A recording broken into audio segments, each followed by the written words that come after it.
सारे विटनेस, सारे गवाह, एविडेंस मिस्टर वीरेंद्र प्रताप सिंह के खिलाफ है।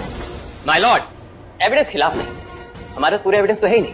जैसा कि पिछली हियरिंग में बता चुका हूं कि मेरे क्लाइंट ने दक्ष को नहीं मारा, उन्होंने जो गोली चलाई थी उसकी बाजू को छू के निकली थी, और जो गोली उसके सीने पे लगी थी वो तो किसी और ने चलाई थी। अच्छा जी, तो मिस्टर अर्जुन आप इतने श्योर कैसे हो सकते हैं कि उस दिन जो मुजरिम ने गोली चलाई वो उनके बाजू को छू कर चली?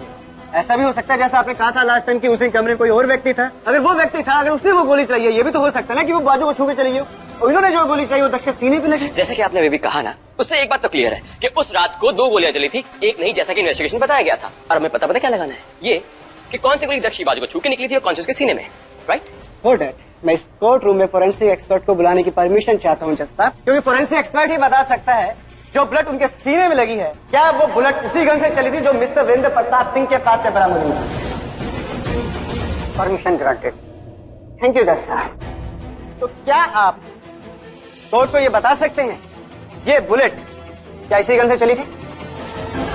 यस, ये बुलेट इसी गन से फायर हुई है। आप जा सकते हैं। जज साहब ये झूठ बोल रहा है। Order order. आपको जो बोलना है इजाजत लेके बोलिए। जज साहब जो बंदूक मैंने चलाई थी वो यो बंदूक ना है, ये बंदूक बिल्कुल अलग है, ये छोटी बंदूक है। जो बंदूक मैंने चलाई थी मेरे बॉडीगार्ड की बंदूक थी। अगर आप चाहो तो उसे यहाँ पर बुला के पूछ सकते हो। अर्जुन आप कुछ बोलिए ना, बोलते क्यों नहीं है? माय लॉर्ड, अभी अभी जो मुखी ने कहा उसके लिए मुझे कोर्ट में उनके बॉडीगार्ड को बुलाना पड़ेगा, so please give me permission and give me some time sir. आपको 30 मिनट की मोहलत दी जाती है, उस गार्ड को बुलाइए और उसका बयान दर्ज कीजिए। The court is adjourn for 30 minutes.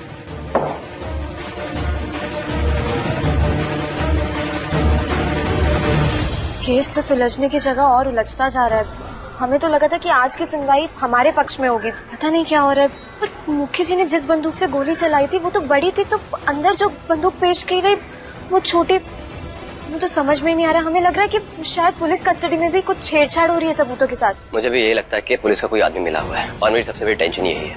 अब डिपेंड करता है कि इनका बॉडीगार्ड क्या गवाही देता है। उसकी चिंता मत करो, वो मेरा पुराना वफादार आदमी है, वो सच्ची बोलेगा। और देखना उसके बयान के बाद सारा सच सामने आ जाएगा।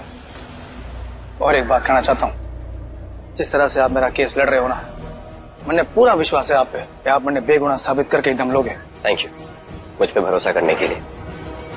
मुखी जी हियरिंग का टाइम हो रहा है, प्लीज चले। चल चल। तुम्हारे मुखी जी ने कहा कि उस दिन उन्होंने तुम्हारी बंदूक से दक्ष पर गोली चलाई थी, क्या ये बंदूक तुम्हारी है?